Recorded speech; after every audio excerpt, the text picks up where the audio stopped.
Character of the week. So, today's character week is Sho Fukamachi, better known as the Guyver.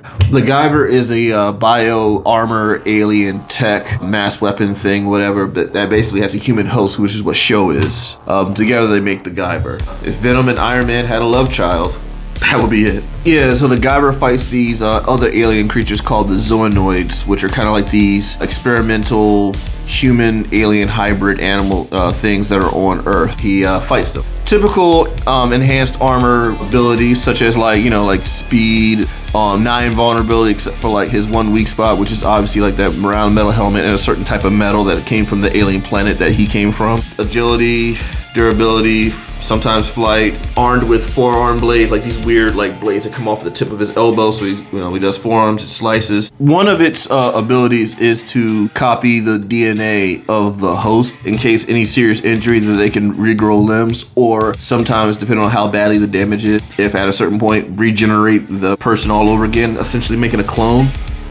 Yeah, that's like a cheat code. Dang, that's like mid to early 2000s Wolverine healing factor god tier level. Because comics, stuff like that. It started off as a manga in the 80s. Then there was also the OVA anime. And OVA is one of those old school 90s, late 80s, early 90s, the golden era of anime. Those video companies, OVA, Streamlight, etc., blah, blah, blah. That's a separate thing. Typical shonen style anime. Oh, also from the same franchise, there was 2 live action movies. It was a low budget American adaptation of The Guyver. And that's kind of how I got introduced to him, because I never knew who the Guyver was before I saw that, starring Mark Hamill, like fresh out of nothing since Star Wars fame.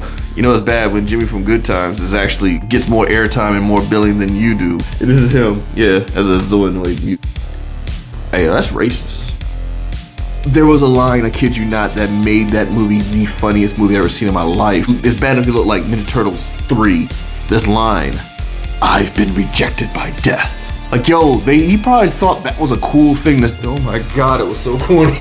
Still ambitious, but there was a sequel to that movie, which was more geared towards or designed to be more like the anime, which includes the gore and the violence and stuff like that. So the second one was a better attempt at trying to be closer to the anime, but still pretty low budget. God, I love those stuff back then. And they also remade the anime in like 2008 or 9 or somewhere in that time period.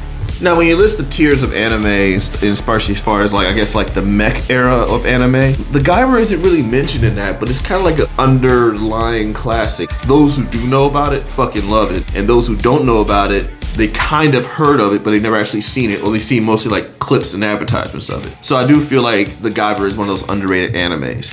So shout out to you, Guyver. Back to you guys. Like, share, subscribe.